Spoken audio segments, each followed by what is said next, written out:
En el encuentro ¿Cómo vamos en los derechos humanos en el Distrito Federal?, a finales de 2011, organizaciones civiles y sociales reflexionaron y discutieron respecto a los avances, los retrocesos y los desafíos respecto al núcleo de Derechos Humanos y Democracia y Justicia, contenidos en el Programa de Derechos Humanos del Distrito Federal. Derecho a la igualdad y a la no discriminación, derechos políticos, derecho al acceso a la información, derecho a la integridad, a la libertad y a la seguridad personal, derechos de las personas privadas de su libertad, derecho a la igualdad y no discriminación. El diagnóstico de Derechos Humanos del Distrito Federal de 2008 identifica que 1. La cultura de la discriminación está institucionalizada y naturalizada entre las y los habitantes de la ciudad. 2.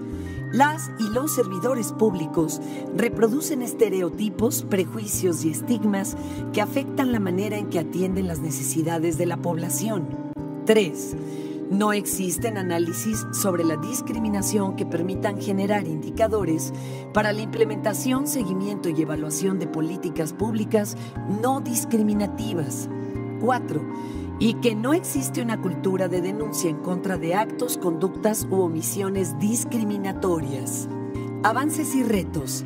En correspondencia con el Programa de Derechos Humanos del Distrito Federal, la Ley para Prevenir y Eliminar la Discriminación establece la creación de un consejo encargado de establecer lineamientos y contenidos para implementar campañas de difusión sobre este derecho y promover e implementar acciones de sensibilización y capacitación en la materia con servidoras y servidores públicos. Un reto que enfrenta este Consejo, además de la organización de la nueva estructura administrativa, es garantizar el cumplimiento de sus atribuciones y el cumplimiento de las líneas de acción asignadas por el programa. Por su parte, la Asamblea Legislativa del Distrito Federal deberá dotarlo de un presupuesto suficiente para las labores sustantivas y de gestión propias de una institución en construcción.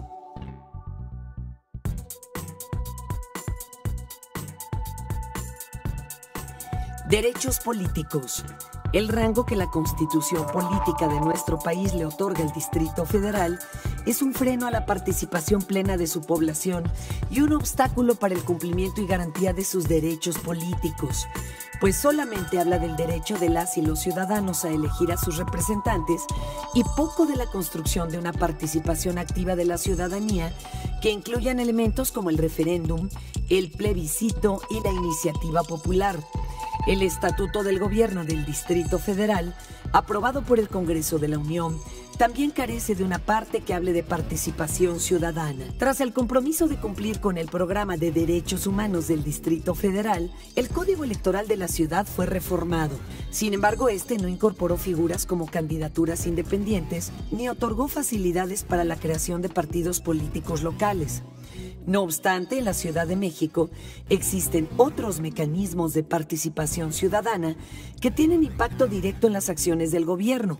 Por ejemplo, aquellas que hay a nivel delegacional. Retos. Que las consultas ciudadanas sean un aliciente para involucrar a las y los habitantes de la ciudad en asuntos públicos. Que la participación se incremente en la medida en que el resultado de los ejercicios de consulta se vea reflejado en el mejoramiento del espacio público delegacional.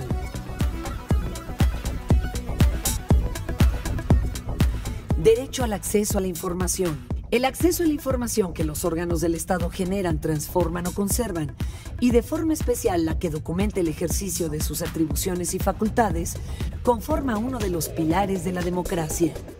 Avances.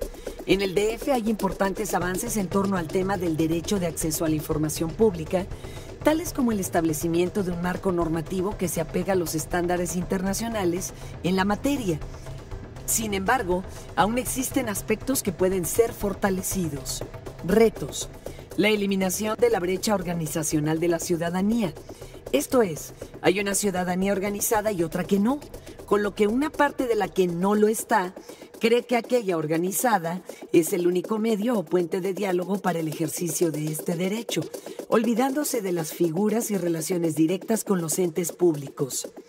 Superar las deficiencias en los mecanismos y procedimientos de documentación. Llevar una supervisión adecuada de la generación, organización y conservación de la información pública. Generar ayuda para un mejor entendimiento de documentos complejos. Mejorar y diversificar los procedimientos establecidos, especialmente en el planteamiento de preguntas, defensa y resolución de los recursos de revisión. Derecho a la integridad, la libertad y la seguridad personal. En la materia del derecho a la integridad, libertad y seguridad personal, debe señalarse que siguen existiendo casos de tortura cometidos por las autoridades. Estos casos empiezan con detenciones arbitrarias para las que se usan términos como flagrancia, casi flagrancia y caso urgente, por lo que es importante tomar en cuenta la forma de la detención. Formalmente en el Distrito Federal solo hay una consignación por delito de tortura. La gran mayoría de los casos están pendientes y las investigaciones no avanzan. Toda víctima de tortura tiene derecho a que se llegue a la verdad de los hechos, independientemente de que esa víctima esté en un proceso penal o cumpliendo una pena. En un país donde se permite la tortura para obtener confesiones, todos somos responsables. Imputar la tortura a las autoridades sigue siendo un problema que evidencia corrupción e impunidad. Demostrar la tortura es complicado, ya que la misma institución a la que se culpa está obligada a dar solución y se siguen ignorando los tratados internacionales respecto a este tema. Muchas veces la tortura por parte de las autoridades se da para adjudicar delitos o encontrar culpables. Retos. Es importante revisar las detenciones, su forma y cómo los jueces las revisan, ya que esto puede influir determinantemente en estos actos. Se necesita investigar y castigar a los responsables. Capacitar a los servidores públicos no es suficiente. Fortalecer las investigaciones y el proceso en contra de las autoridades señaladas de cometer esta práctica. Respetar y aplicar los tratados internacionales firmados por el Estado mexicano. Derechos de las personas privadas de su libertad.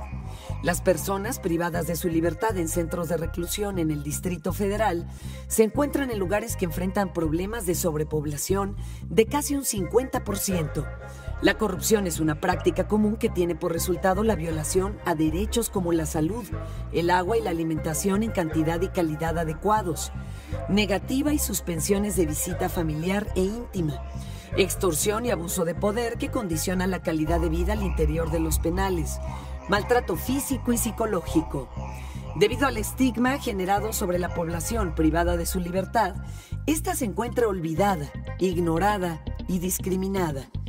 Es necesario reconocer que hasta este momento no hay diagnósticos actualizados sobre esta población y sus derechos humanos. Avances. Uno de los avances importantes para la protección de estas personas es la Ley de Ejecución de Sanciones Penales del Distrito Federal de 2011, la cual crea jueces de ejecución de sanciones penales, pero estos aún no pueden conocer de violaciones de derechos humanos dentro de los penales o del uso de las medidas disciplinarias. Retos. Implementación de la reforma constitucional en materia penal. Delimitar las atribuciones de los jueces y que no solo sea ejecución de sanciones, sino también seguimiento de las mismas, así como de la violación de los derechos humanos. Generación y actualización de informes sobre la población privada de libertad y su situación, con el fin de hacer seguimientos y diagnósticos más precisos y útiles. Capacitación a jueces para que ejecuten las leyes. Acatar la prisión preventiva para evitar la sobrepoblación en los penales, medidas alternativas en los procesos judiciales y en las sentencias de prisión. Evitar la corrupción y los abusos de poder. Garantizar el derecho a la salud, a la alimentación y al agua de las personas privadas de su libertad. Crear programas educativos y de reinserción efectivos y sensibilizar a la población en general sobre la realidad de los presos y sus problemas de reinserción. Combatir la discriminación al interior de los penales, ya sea por origen social, étnico, orientación sexual y o género.